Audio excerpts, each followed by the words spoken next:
Ladies and gentlemen, boys and girls, collectors of all ages, welcome back to AussieVerse. Thank you so much for joining us in this late night session. If you are enjoying the content, please consider giving the show a like and subscribing so that we can get to that 400 subscriber giveaway where one lucky viewer will be getting a $100 Amazon gift card. You can hit us up on Instagram at AussieVerse _comics_collectors, where you can also check out the person that does all of our graphic designing, all of our thumbnails, and everything that takes a little bit of work, A51_designs. I am OmniBeau, joined by Mark, Grodd, Watson, Ryan, and Sharif. How are you guys? A lot better now. Amazing. Had a couple coffees in me. She'll be right. Yeah. So we do have a very special episode today that was delayed due to life and time zones and all that sort of jazz. But let's bring him on board today. It is my favorite YouTube channel, the Uncanny Omar from Near Mint Condition. Hey, good evening, Australia. No, it's morning here in Kentucky, and I forgot. Picked a bad week to have me on. I gave up caffeine. This is my second week, and it's been amazing because now I sleep. Like, I don't know if you all knew this, but we're supposed to get more than 5 hours of sleep a night, especially in your 40s. So now I'm like getting about 6-7 hours of sleep, which is, I guess, nice. That's really good. But yeah, I never drank caffeine. My wife introduced me to caffeine a couple years ago when we started doing our Saturday stream, and now I'm just like, I need it. So for 2 weeks, I've kind of cold turkey stopped, which is probably not the best way to stop.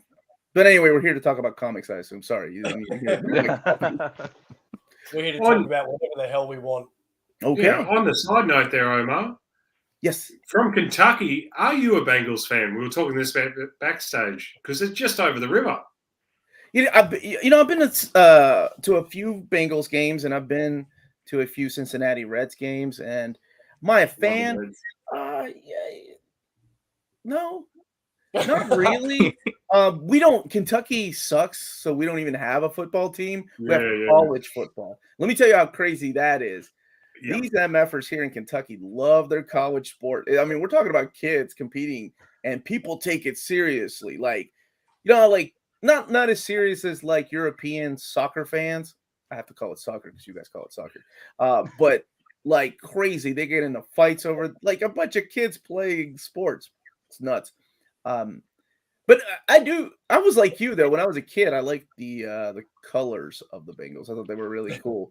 But then I ended up liking the Cowboys, the Dallas Cowboys, which are even a worse team. I've actually been to the Dallas Stadium. We got to play Halo, like the company I worked for. We rented out the stadium, and we got to play Halo on the big jumbo screen they have. It was really cool. That's awesome. That was really cool. That was one of the highlights of my old job. That screen's like the biggest screen in any sports stadium history. Yeah, at least here in America, it's the biggest screen. I don't know if around the world. I'm sure somebody's topped us off somewhere. But it was always the reason I didn't get into the Bengals is because it was always the opposing team was the Cowboys and the Bengals back in the 80s and then early 90s. And then the Cowboys ended up just sucking like eventually. Like, hey, what's up, Peter? The Cowboys just ended up like I don't think they've won anything in the last 2 decades. Well, I don't think they've won a playoff game since I'm going to say 2008-ish. It's around about that. It's been a while. They made it. They're good, but they're not that good. No. And it was all about the colors for me. And honestly, these days I don't even keep up with sports. If like I'm originally from Peru, so my dad and I watch Peru whenever he tries to get into the World Cup, and it's pretty heartbreaking because they never come close. And they haven't come close in a few years. It's like watching the Cowboys play. Awesome. Well, did you know that we have Marvel Stadium here in Melbourne? Is that what it's called, or is it officially the Marvel Stadium? Marvel owns it. It's got like the Marvel logo on it and everything. It says Marvel Stadium. Really? Why? Yep. What It is has that? a Marvel store in it as well, like where you can get Marvel gear, like superhero gear. That's a really interesting place. Kentucky has bourbon. Yes, we do. We have bourbon and horses. I think that's it. How am I only? That's all we got. This is the first time I'm hearing about Marvel Stadium. Move down there, man. Yeah, tell me more about this Marvel Stadium. Like, what do y'all play in the stadium? Aussie rules football. Aussie rules. I love the name, Aussie rules football. Okay, so how long has the stadium been down there? So it got renamed to Marvel Stadium in 2018. Was it the DC Stadium before then? Yeah. What was Before that, it? it was just called the Melbourne Cricket Ground.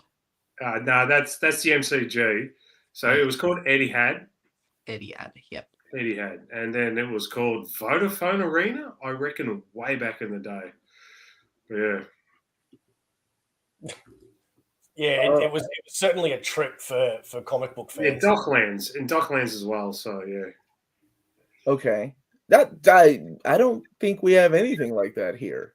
I wonder how all of that happened and who was in charge of making that Yeah. Well, file. I assume it's just the brand Marvel. So brand Marvel brought out the stadium to be its sponsor. So yeah. Really weird though. Like, hey, let's go in Australia and buy a stadium. We'll advertise our books out there or our movies because it had to be a Disney decision by 2018. Like, yeah, we don't have anything like that. I mean, then again, we have everything here though, like Disney World and Marvel and like what's it called, Universal Studios that has all the Marvel rides. We have Disney in California. By the way, I'm nowhere near those places. I'm talking hours away from those places. So quite a bit of a drive. We have to fly down there. News Buoy channel, CrossGen. Always remember CrossGen, buddy. Keep the faith alive. One day the CrossGen universe will return. And all 12 of us will remember. Which actually Marvel owns the CrossGen stuff. So they very well could rename it to whatever they wanted to. It surprises me some of the stuff that they have just sitting on that they don't use, like UltraVerse as well.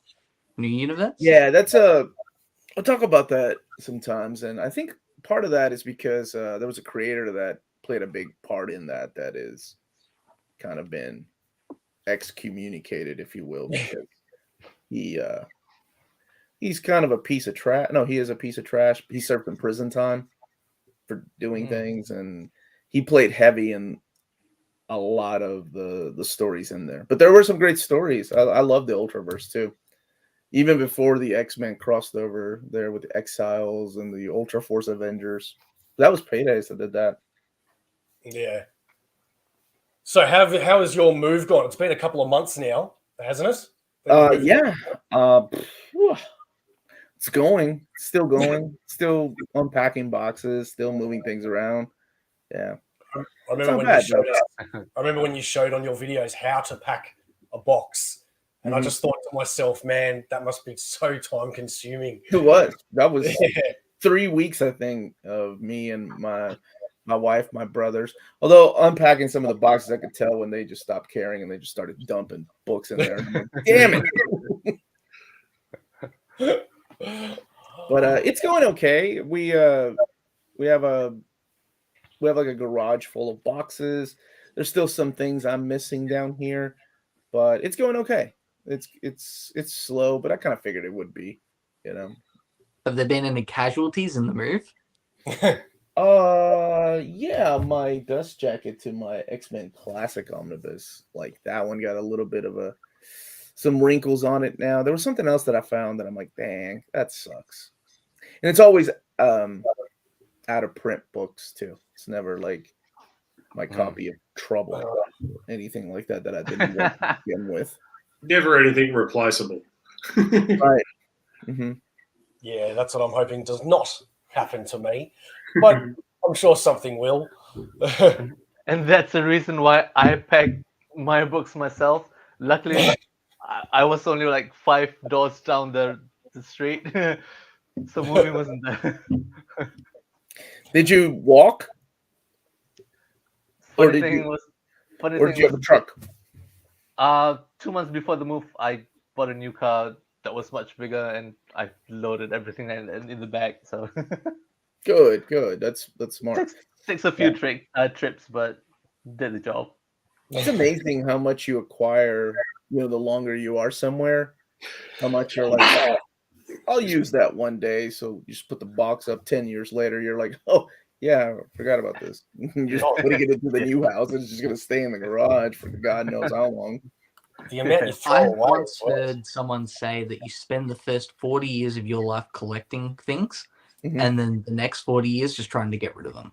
Shut up. Don't say that. That's ridiculous. Yeah, that is not That's not a normal mentality right there. Oh, brother. Well, it also depends on how much time you're given too, right? Like we had found a place, we locked it down. The house market here, I don't know how it is down there.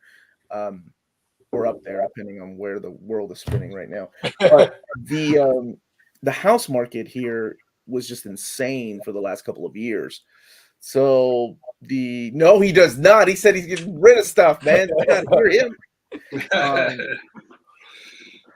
So we locked down a house, and we've been looking for like the last couple of years.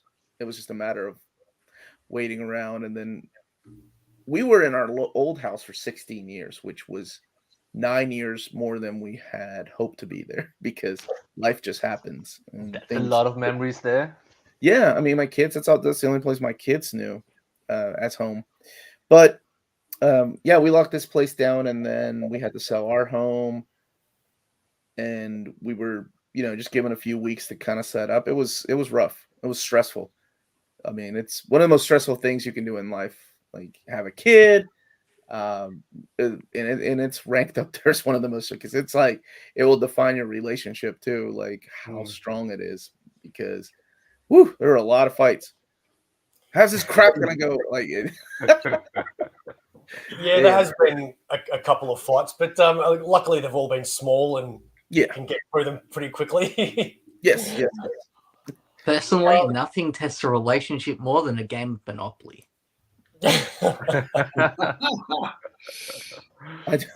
What? That'll sort it out. So, Omar, I wanted to ask you actually, out of all your segments that you do on your show, what's your favorite ones that you record? What's the ones that you look forward to? The easiest ones. Oh my God. The easy ones that don't require any editing. The ones that live segments, I have a lot of fun with those. The Saturday stream, I think, is my favorite one. It's just talking and answering questions, and it's a lot of fun. And I feel, like I've gotten to know so many of my viewers, and it's easy because like it's just talking like I'm with friends, like you guys right now, and there's no editing, there's no filming, and like ahead of time, there's no planning ahead of time. So I think that's probably my favorite segment to do. If I have to choose one where I have to film and edit, probably the hidden gems. I like that one a lot. That's the one where I talk about books that don't get enough spotlight. That's a lot of fun because I just go to my bookshelves and I'm like, you, and you, like just randomly. And because I had read these books and I just want to talk about them. The hardest one that I don't look forward to is the one that a lot of people really like, and that's the upcoming collected editions. Oh, that really? That one is murder. That one, like, oh my God. Because it's hours, and I mean hours of just research. And even doing that, like, for example, the video came out yesterday. I filmed it on Wednesday, edited on Thursday. To kind of give you a little bit behind. Oh, thank you so much, Nate. I enjoy those too. That was because of you all. People asked me to do those. So that was like my viewers wanted that, the where to start segments. So like doing the research takes a long time, week by week. And I mean, that's probably about 8 hours of work. Then you film it. Then you have to grab the images. So that filming is about anywhere from an hour and a half to 2. Set up the camera, color correction. then grabbing the images isn't bad. I mean, none of this is hard work. It's just time-consuming work, right? Then you edit it. Before you know it, you're doing a 16-hour video, like putting 16 hours worth of work. And even then, like, example, yeah, I recorded it on Wednesday. Came out Friday. Thursday night, one book moved out of the catalog, and that's I think it was Justice League, Omnibus Volume 2, the new 52. They had moved it to November. So I recorded it on Wednesday, so there was nothing I could do, and I had already edited it by the time they moved it. So things like that happen a lot, and luckily I have a lot of viewers that are like, "Hey, by the way, this moved," or so. Yeah, so even after all that work, you still get things wrong because that's just the way the comic gods work. Like, just, things are moving around all the time. On the topic of things moving around, is there a particular book that's been moved around lately New Warriors you were gutted about? Yeah, New Warriors 2, man. Like, I'm serious. That was my damn book. Around the Marvel office, David told me that they called it the Omar Omnibus because nobody was happy with that book. Because it's like nobody cares about the New Warrior. So that book was supposed to come out last year, and then it was supposed to come out this March, and now I think it's finally coming out in September. September is this crap jam-packed of just like books. Like, okay, let's get caught up, and it's just the way that it happened. Like this perfect storm of the distribution centers actually opening up the ports, and then the ports in China and Turkey and Canada, like wherever they're printing books, they're all coming together. And oh my God, the people that are going to suffer are the, consumers, like people that are like, oh, unless you're pre-ordering books. People asked me yesterday, I think, or maybe the day before yesterday, what's the benefit of pre-ordering? That's the benefit of pre-ordering. If you're buying, if you have to pay for it ahead of time, you don't have to worry about 30 books coming in the same month, and you're like, holy crap! Now I have to make decisions. Like, what book is not going to sell out in the next 6 months that I can wait to buy it later? Like things like that. That's the one of the big benefits of pre-ordering. My general rule is if it says X-Men or if it's X-related, get it first. Is that anything, by the way? Yeah, absolutely anything. Anything X-related? Yep, as long as it's X-related and a hardcover, I'm getting it straight away. Now, does that include things like the Dazzler Masterworks, for example? She's an X-Men. No, Masterworks are a bit too much for me. Too much for you. Okay. I didn't know how far down that rabbit hole you went, but if there was a Dazzler Omnibus, would you pick that up? Because she's technically an X-Men, right? Yeah, 100% I would pick that up. What about Gwenpool? Yep. Gwenpool? Right? Does she get a pass? Does that add to your shelf? It's not a book I would normally pick up, but it would have to go with the X-Men. I have to That's have the right. complete That's collection. Right. You are sick like me. Good for you, Ryan. Always like to figure out where people's where their lines are. And people like me and you don't have any lines. Before you know it, you're going to have a full Avengers shelf because you're like, well, technically the Beast was an Avenger for a while. And I can't just have Avengers Volume 3. That's stupid. So I have to get 1, 2, and 4. I do have a bit of a weird line, which I refuse to cross. And it's when it comes to licensed Omnis. Okay. So the line for that is I refuse to cross it unless they eventually get the rights to Transformers back. And that is the only time I will cross that line. I think you're my spirit animal, Ryan. You like Transformers, like classic Transformers? Yeah, classic Transformers. Even like the Beast Wars stuff, some of my favorite stuff. Then have you read the IDW stuff? No, never read it. Oh, dude, it's so good. Thank you so much. Thank you for the kind words, brother. Thank you. I love it, man. Like, I'm a fan of the classic Transformers.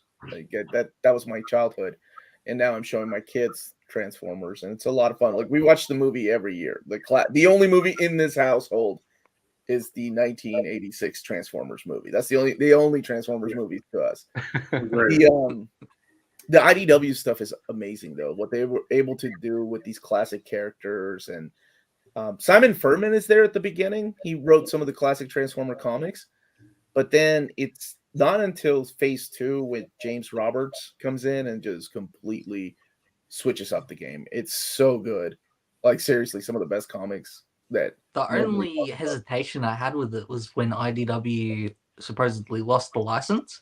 Yeah. Because I just went, well, I don't really want to go and collect it all for it not to get finished out.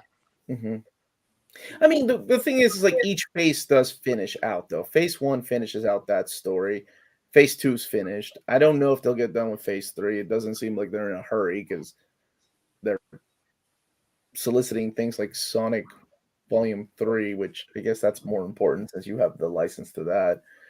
Yeah, I don't know. They have until the end of the year, and it doesn't look very hopeful. There is one thing here that I'm curious if you do have. Have you gotten the Lego Optimus Prime yet? No, I don't. Because that's So another rabbit. cool. Have you, I can't, I'm not normal, man. I can't buy one of, my youngest daughter, 2 years ago? Yeah, 2 years ago. It was before we moved. Maybe it was even last. No, I'm not that crazy. It was 2 years ago. Bought me one X-Men Legends, right? The Wolverine from the latest Dawn of X Wolverine.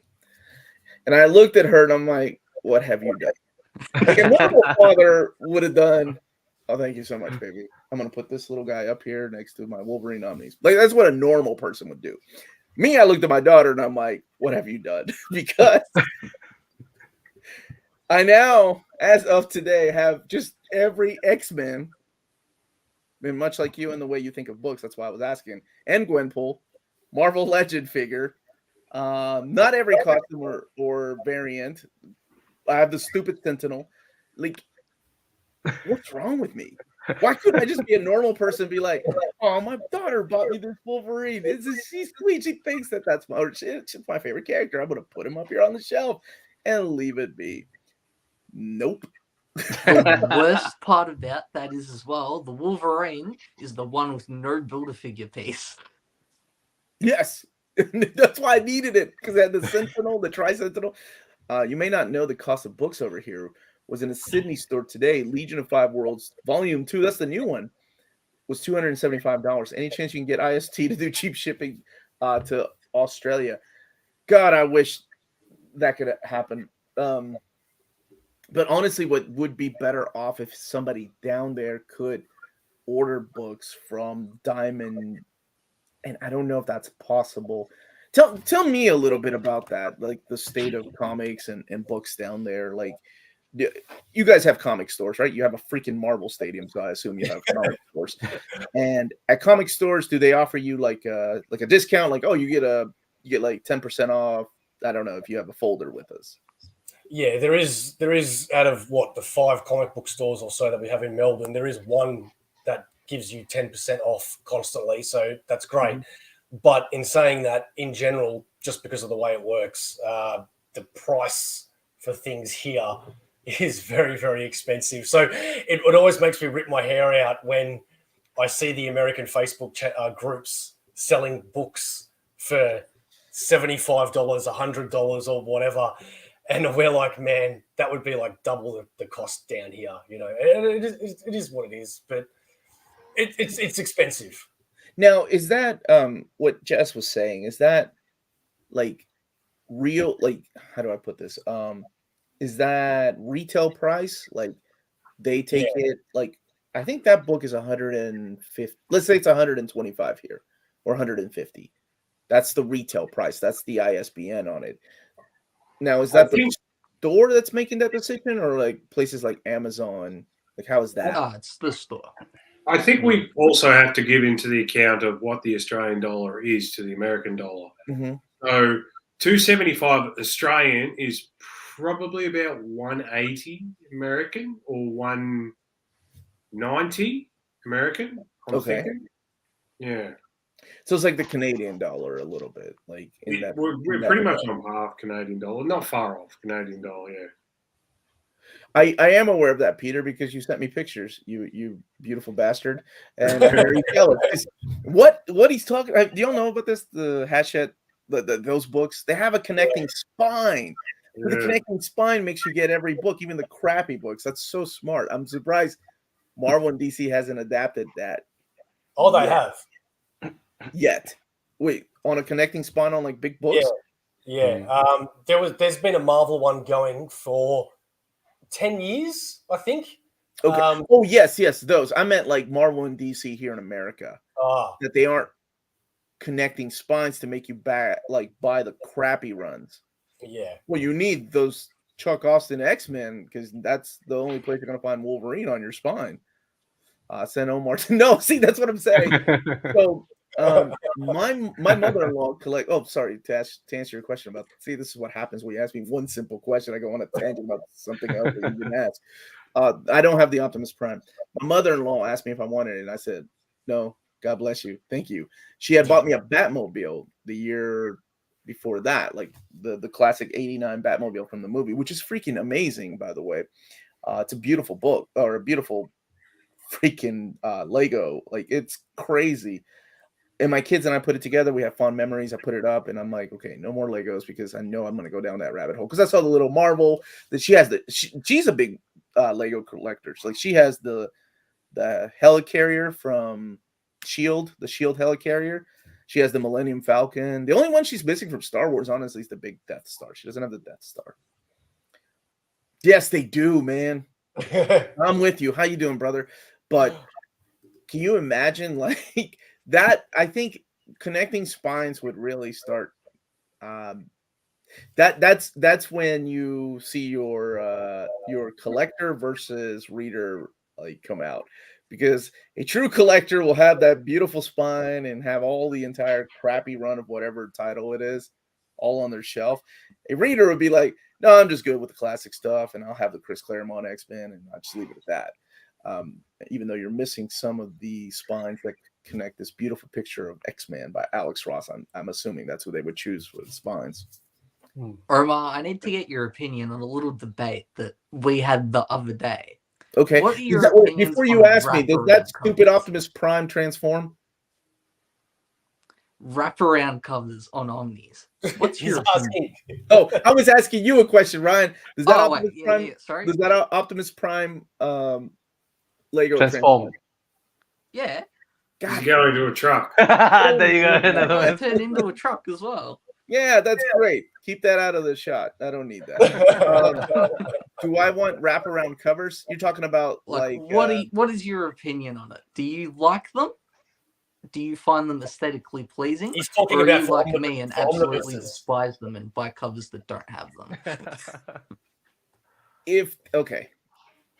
I would like them, but unfortunately, I don't think this is possible.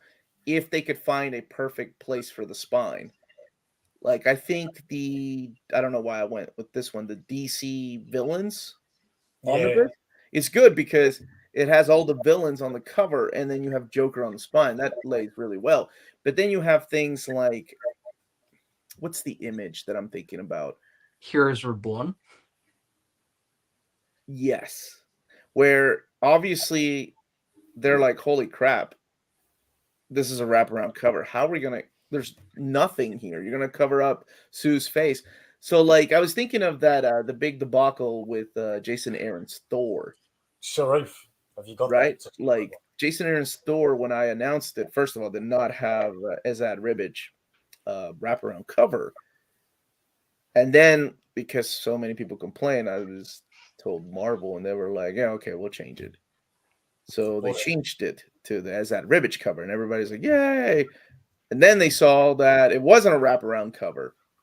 But I was looking at that cover, and I'm like, how would that wraparound even work, though? Because you're going to have a beautiful image, yeah. But who has the room to display their Omnis opened like that to show that beautiful image? Like, the way we look at our books, we look at spines. So the spines are very important to me. I understand people complaining about the changing of spines. I was there, too. But... like wraparound covers, like, oh my god, those are atrocious. The Batman Nightfalls. Yeah. And I love Kelly Jones. It's just like they didn't think ahead. They were like, okay, we'll put like a third of Joker in here, and I guess some of Nightwing. None of that. You're like, it would have to be a new image. Well, Like, that's the only way it would work. Sharif made a Jason Aaron custom dust jacket that I think is absolutely beautiful, which is what started this conversation because Ryan wasn't a fan. Ryan is not a fan of wraparound covers or of No, Ryan is not a fan of wraparound. Ryan's not a fan of wraparound covers. Okay. So what do you have on the spine? So you have Odin's face, right? Yeah. Nice. Okay, so that's the way it was solicited, but that's not what we ended up getting. And you're not a fan of that, Ryan. No, I prefer what we ended up getting, actually. All Sharif's hard work, and you're just like, I didn't. I kind of dig that. That's cool. Because you have her right in the middle. It's busy, but I dig it. And maybe that's why they went against it, because it's too busy. Yeah. But I dig it. I like that. I love that image by Russell Dodderman, by the way. So do I. So that's why I had to go through with it. Saw the image on solicitations, and we didn't get it. I got it. Good for you. I like it. That's a beautiful image. Russell Dodderman as that Ribbage one. Agree. I like your idea that I overheard you say with the Flash Jeff Johns Omnis that if they were lenticular, that would have been really cool. Right. Have him running. Yeah. He's just standing there. It's so boring. It's the Flash, the fastest man alive. How do you mess that up? I would have loved it if on the spines they had him in a different running pose each time, so it actually looked like he was speeding through the spines. Yeah. Yeah. I think they could have fun with spines. And I'll tell you why they don't do it. Why Marvel and DC, not anybody else, why they don't do it is because at one time they had no idea how these things were going to be mapped out. Now, if you had thought about it and had mapped out 30 years worth of X-Men, then yes, you could go back and start doing connecting spines. Now, the other thing is, like, Sharif, you did custom spines, right? I'm sorry, dust jackets. So you know that you had to measure the book. You had to measure the thickness of and as you all know, that has changed over the years. The books, they're using different paper stock. The binding is different these days than it was 10 years ago. Yeah. So that image would have changed anyway. And who wants to be in charge of that? I mean, it's not a big task, right? But it's just like, all right, Ryan, you're in charge of resizing every goddamn dust jacket because I don't want to do it. That's a lot of work. And then send that file over to the printer. And if they don't match up, Ryan, that is your job. Yeah, and I had to go back to the printers a couple of times just for one image. It's a pain. I prefer the Jane Foster cover most, but I got the standard. Direct market versions came out on a Tuesday and were sold out. Yeah, Omar sold me on buying it. Don't tell him. Okay. No, say a word. I did say they were out of print. I said they were coming out of print. Then why call it Bronze Age and abandon it halfway through? I'm with you, Jess. I don't get many of the Bronze Age books. I have my favorite ones are House of Secrets and House of Mysteries, and they changed the designs on them completely. Yeah, and it broke my heart because I kind of like that bronze, the bronze look to them. Kind of gives them a classy feel, I thought. Then they decided to go with these just really cool, vibrant colors, but holy crap, they don't look like the same book. I thought it just looked like someone threw up on them really hard, and then they just sent it to the printer. Yeah. I try to give DC a lot of pass, though. I mean, it's not like they're working with a full crew. They're working with a skeleton crew. But sometimes I'm just like, God bless. I don't understand the decisions that are being made over there. Honestly, I don't think a lot of them, like when I did get to talk to the people that work there, I don't think a lot of them was on them.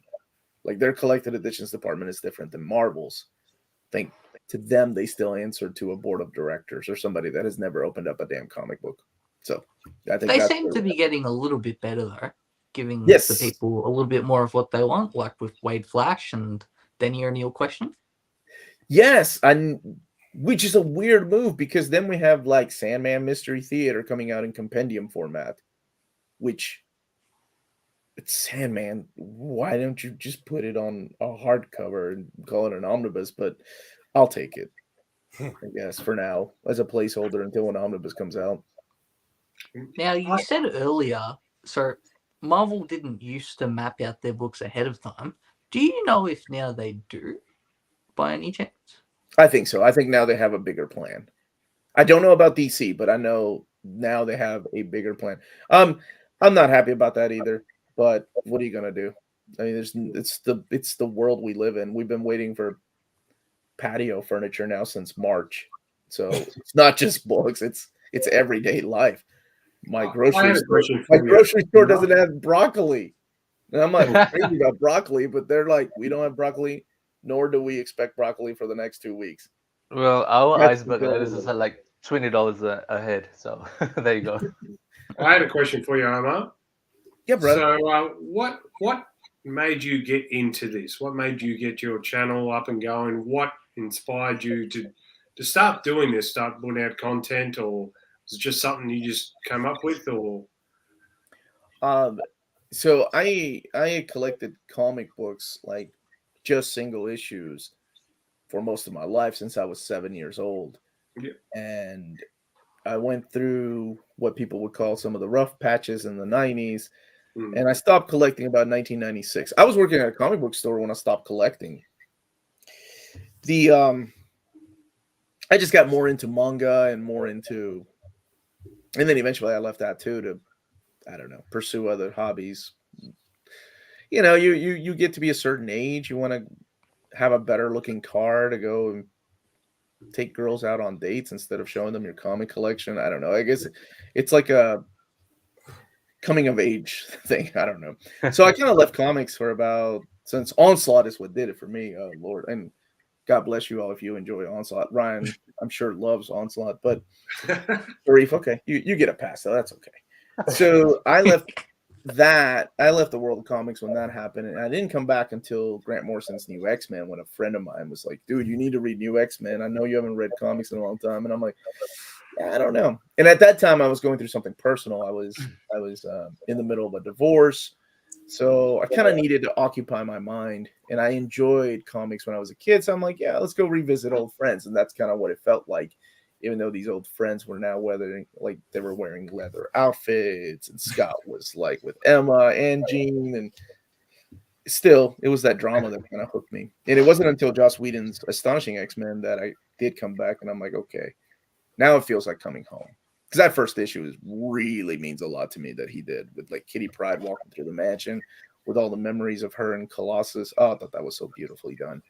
So when I came back, so that was around 2001, 2002. By 2002, I was getting single issues.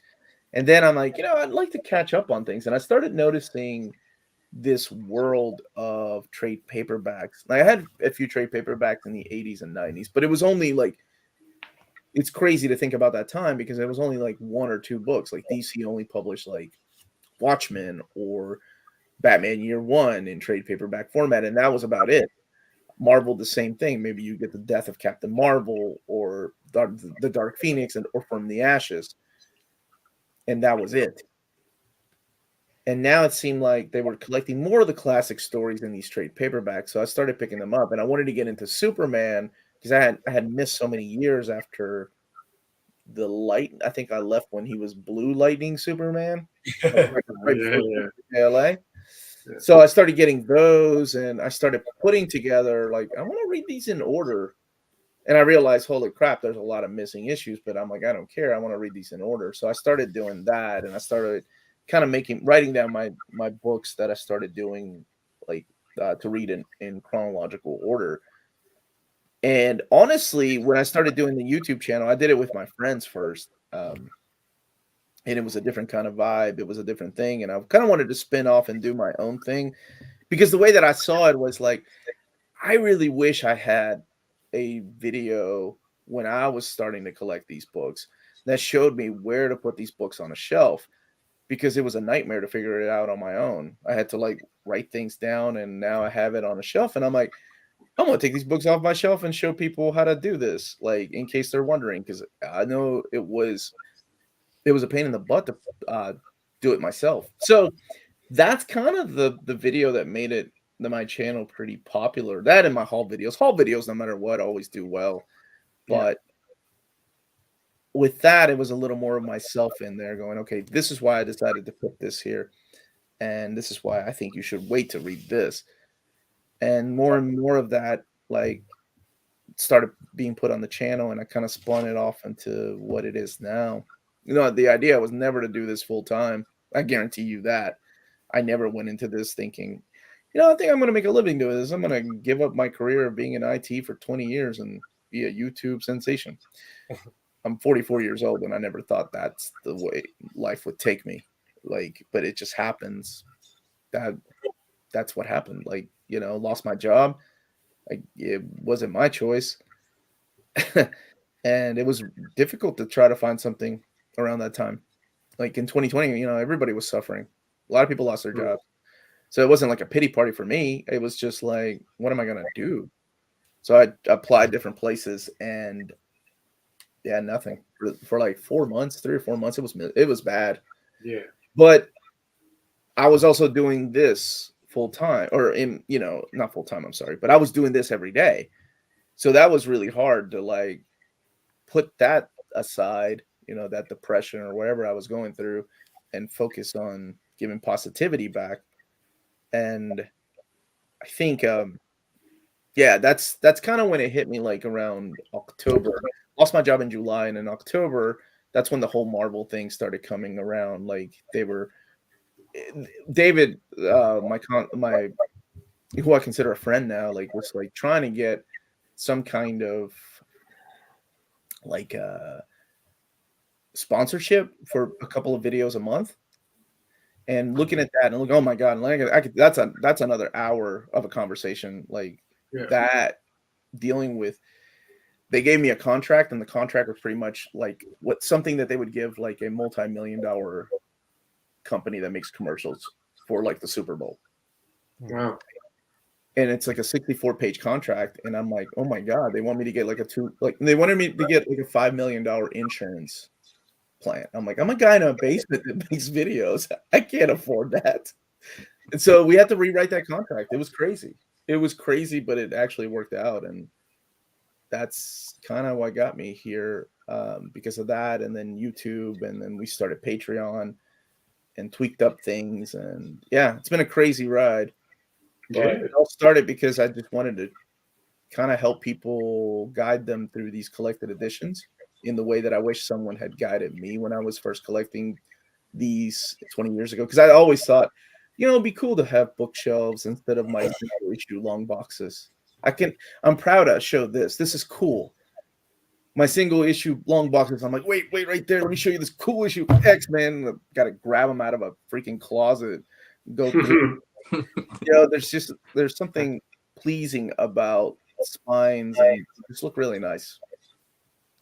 Well, I hope you don't underestimate the contribution that you do for our community, because I know it can be hard when you're a humble person like yourself, but when, just like Peter said, those reading orders are priceless. The amount of times that I've needed answers for something, and I've looked up your channel, like even just recently with the Usagi Yojimbo, I've recently bought those. I got the reprint, the Red Spine box set, and I wanted to get the trades after that, and there was so much of it that I didn't know where to go, and I simply typed in Usagi Yojimbo reading order, near mint condition, and boom, your video comes up, and you make it so easy to understand, and not just that, but your monthly videos with what's coming out, so that we're always on top of it.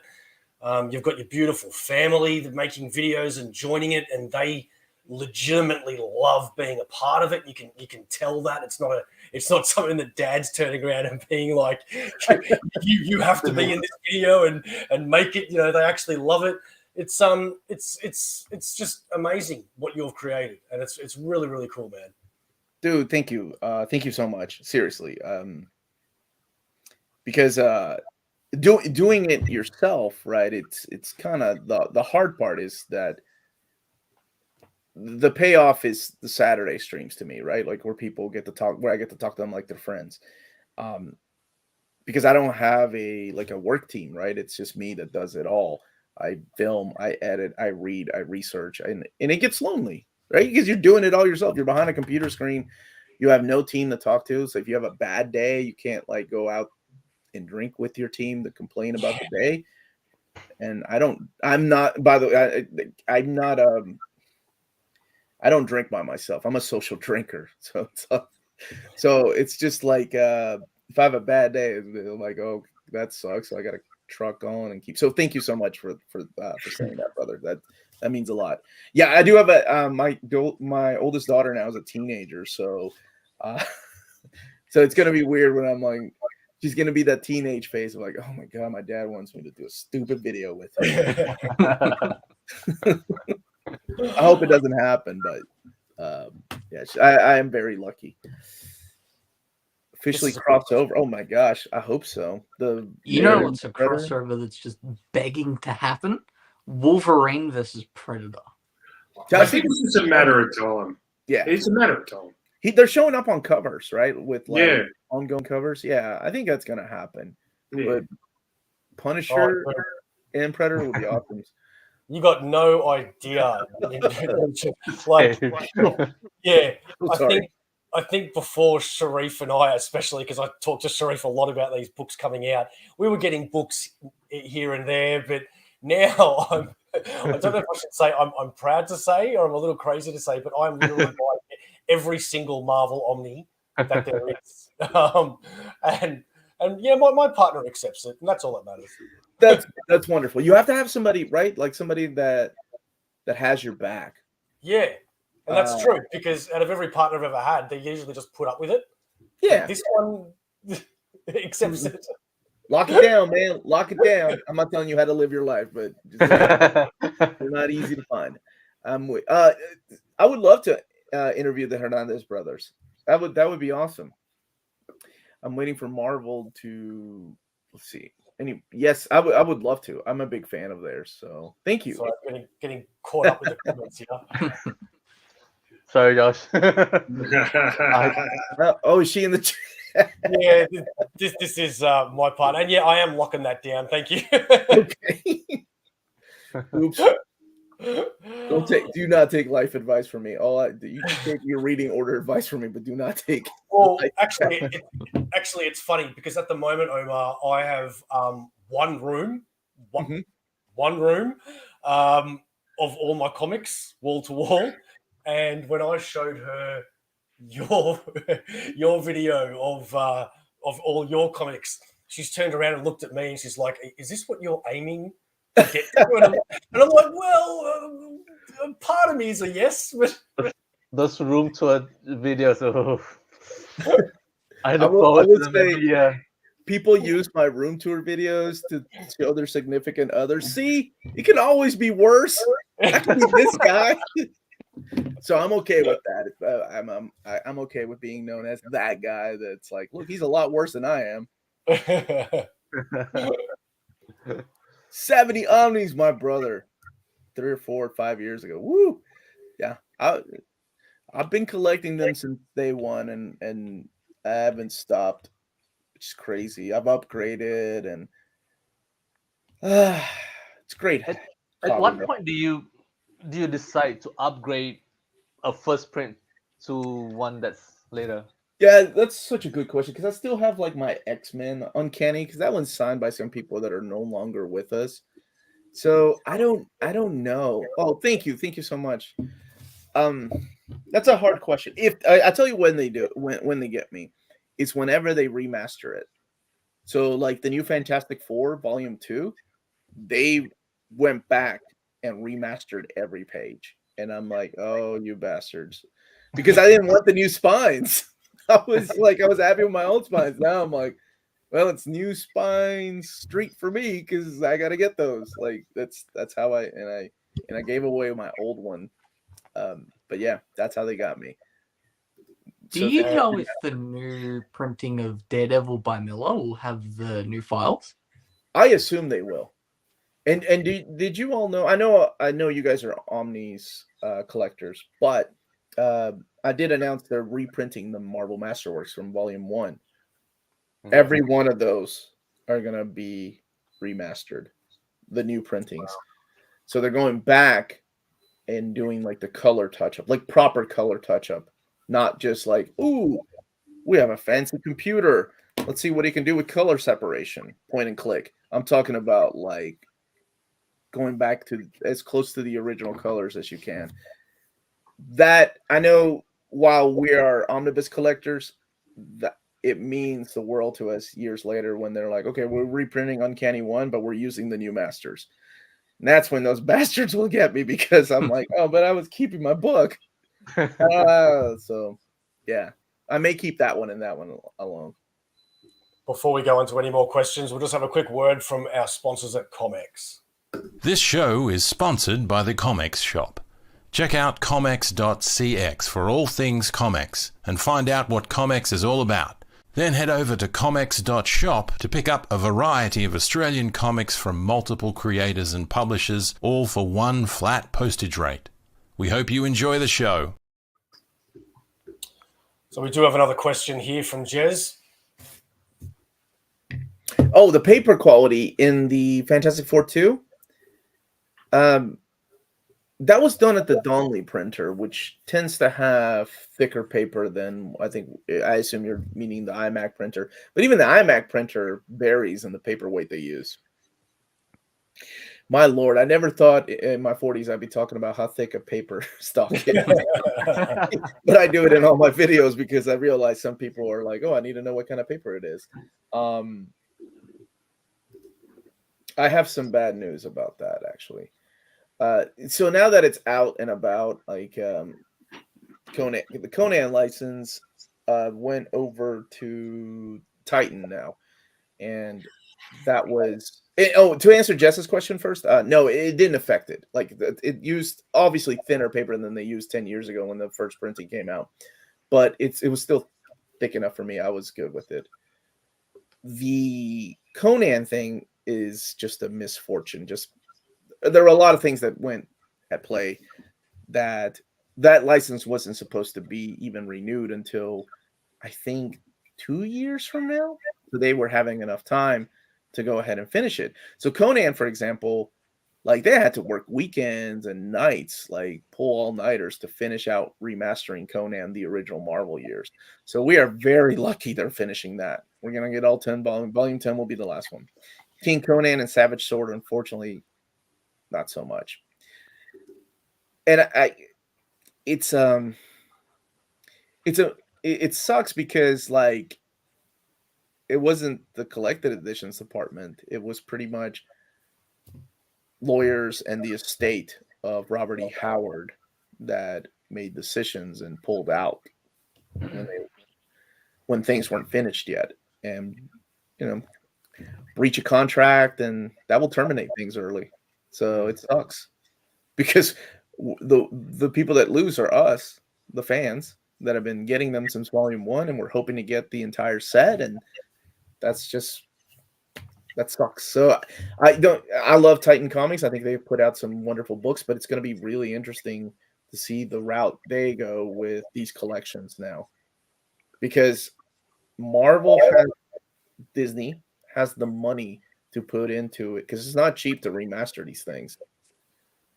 If you ever want to do a comparison as to what a remaster looks like compared to something that you scan and just put together in a hardcover, look at those early issues of Red Sonja. They're published by Dynamite. Like it is night and day compared to Conan. Conan is like touched up and clean and clear. Red Sonja is like, oh, that was obviously a comic book page from 40 years ago. You can even see the browning on the scan. So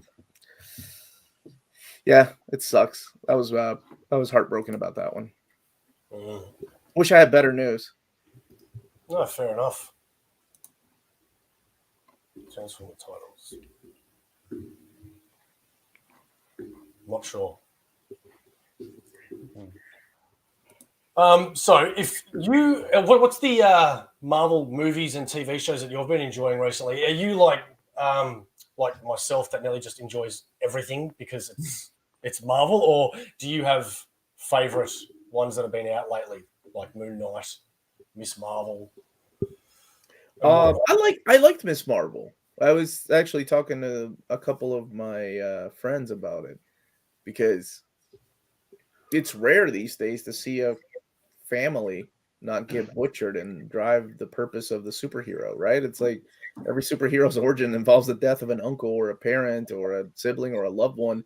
And in that, it's like, oh, the family's all supportive for their little girl. And I thought it was such a wonderful show. I really enjoyed it. There were a couple of episodes that I'm like, oh, I wish they had stayed more grounded and made it about like her origin story instead of like traveling the world. So I really liked that one. I liked Doctor Strange. I know that one's hit and miss with some people, but I thought Doctor Strange was solid. Yeah, But I love Sam Raimi, so it's like as soon as he made Doctor Strange a Deadite, I'm like, oh, this is so cool. Yeah. Bring Dead Eyes back in. Yeah, man, that was awesome. Yeah. You could tell with Sam Raimi with the cinematography. It was so good. What was the other one that I liked? Spider-Man. I thought Spider-Man was good. Not Far From Home. No Way Home. No Way Home. I thought Spider-Man was excellent. I really like that one. Bring it on! Oh, come on! Bring it on! All three Spider-Man in one movie. Been waiting forever for that. So I'm excited for it. Did you like James Gunn's Garth Ennis? The Garth Ennis Crossed? Yeah. It's nuts.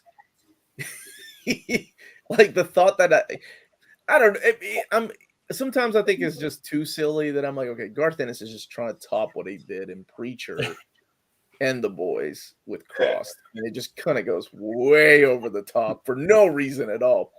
And that's okay to have that type of sophomoric humor, but I don't know. It's hit and miss with me. Sometimes I'm like, oh, that's hilarious. And sometimes I'm like, why? Why Garth Ennis? This is so stupid. I'm going to have to buy Cross now, I think, after that. They're only trade paperback. I don't think there's an omnibus of that. I've been waiting. We all got the Boys omnibus as well, thanks to you. Oh, dude, I hope you all enjoy it. Well, I've never read it before. I had always planned on getting those, what they called omnibuses, those smaller ones. The smaller ones, yeah. Yeah, I always planned on getting those, but then when you made official with the first one, I said, that's it, I'm waiting. So I know Sharif and Ryan have got them, yeah? Boys, I've got volume 1 here right now. Volume 2 and 3 are on the way now. The 3's been delayed a little. Oh, has it? No. Yeah. Well, I don't know. I get mine from the US. I consolidated shippers. It's in my locker there now. We're just waiting for it to be shipped over. Well, then I'll talk for myself. The third one hasn't been delayed. I've got the first 2. But yeah, I am looking forward to reading that. I'm a big fan of that series. I loved what Garth Ennis did. I think that has a great mix of sophomoric, stupid, over the top humor that 13-year-old Omar would have been laughing his ass off at. And there's a deep human connection in this.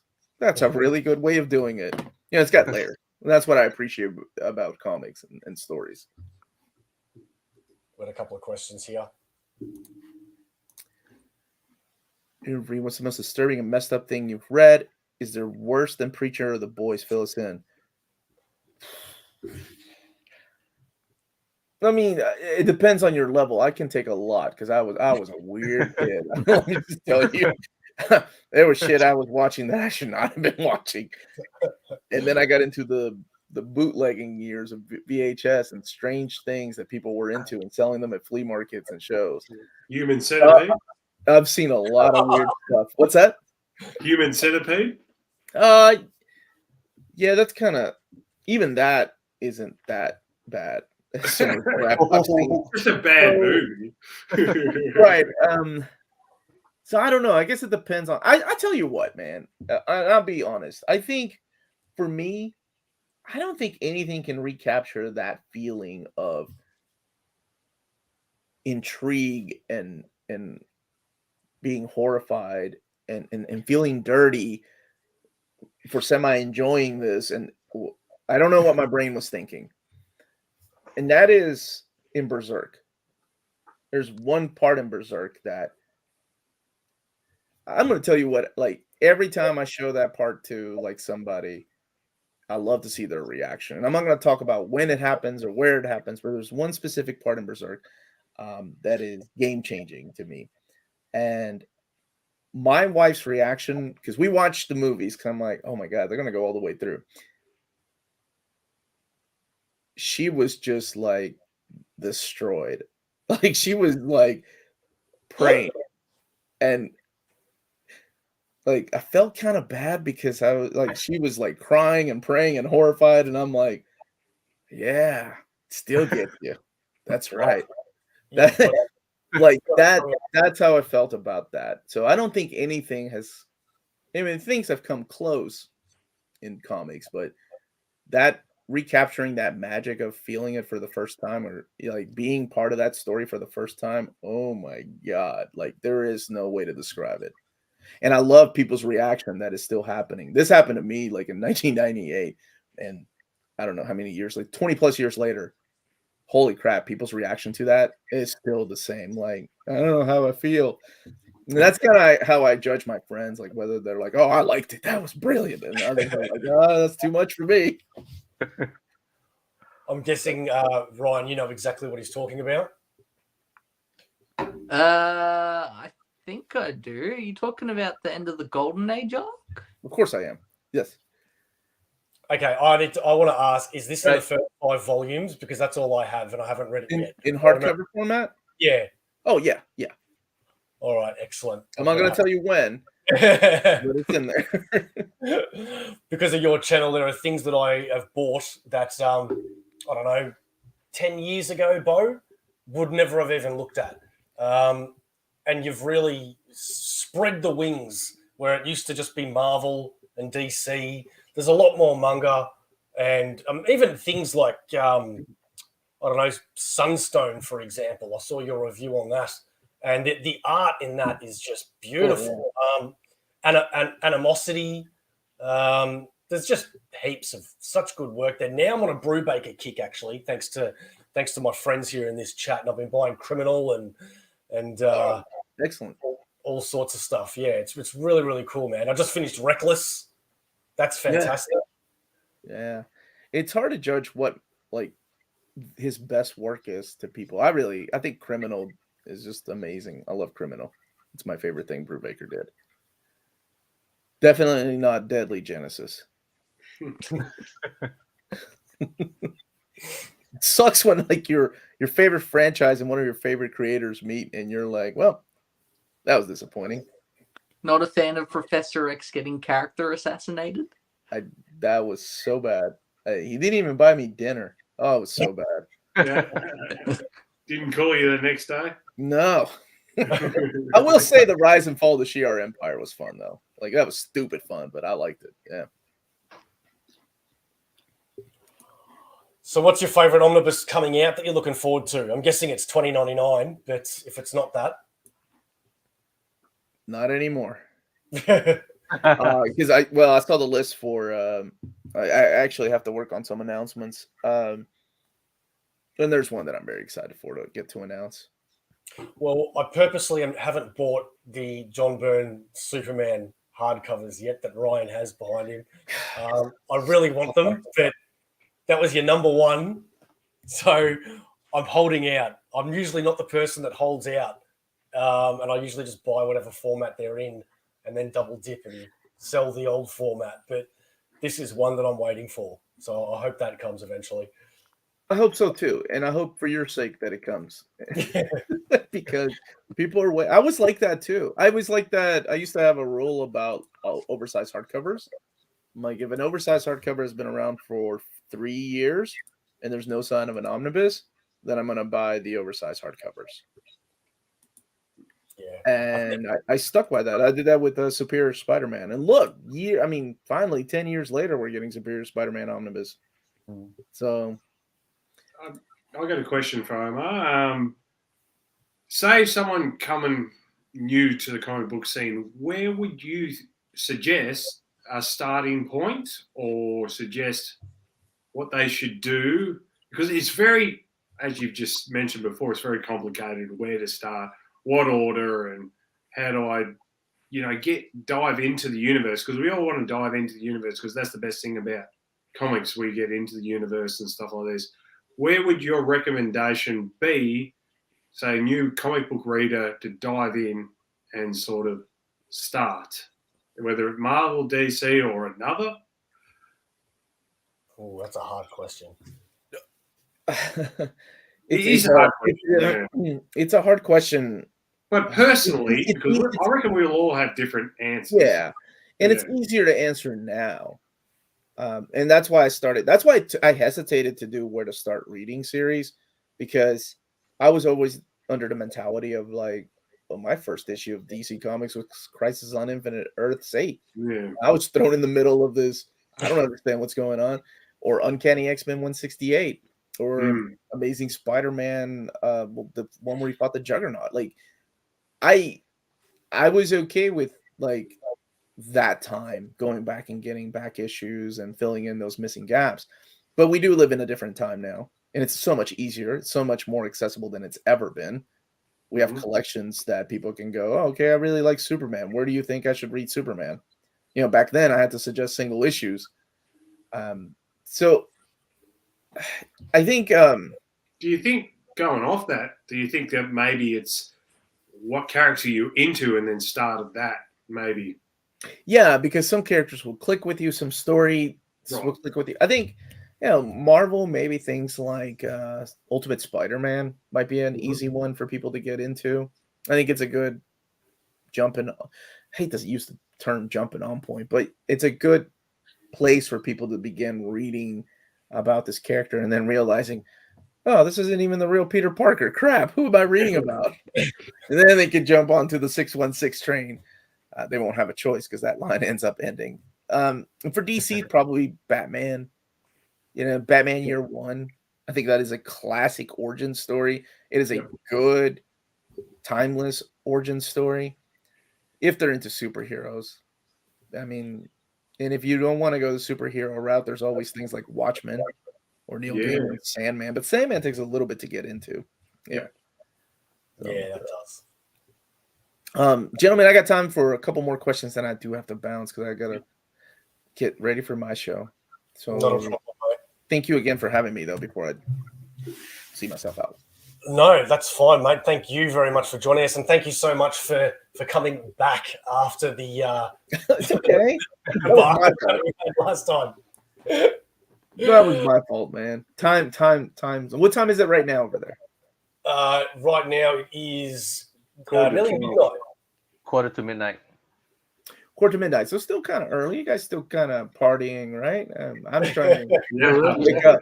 I'm trying to wake up and. Also, on another note, Omar, I do want to say, I think I've known you now for at least a good couple of years, and thank you. I'm sure you're like this with a lot of your fan base. Thanks for just being so genuine and nice and always being available. I mean, you are so busy with the amount of questions that you must get asked on Instagram and Facebook and your Discord, and also having a family. And it's just coming out. We have a Discord. I ain't ever logged into Discord because I can't figure it out. I'm not like my wife actually is like, you don't have to log in because you'll be answering questions there too. So don't worry about it. But we do have a Discord, apparently. But yeah, man, thanks a lot. I mean, I've always expected, I'm too busy or hit me up next. But whenever I have messaged you about something, which I try not to do very much at all, you've always been very, very polite and very, very nice to talk to. So thank you so much. Oh, dude, thank you. I think I just try to treat people the way that I want to be treated, right? Like, why be a hole to somebody that 100%. I think keeping it fun. Part of keeping this fun is keeping it humble, because I never see myself like, even like we just reached 70,000, and I'm not even like subscribers. Which is, if I sit back and think about it, that is an insane amount of like people, and it's wonderful. And don't get me wrong, it's just like, oh, I got to keep on going. I'm still the same guy that had 100 subscribers. Like, that hasn't changed me. I'm not blinging out, right?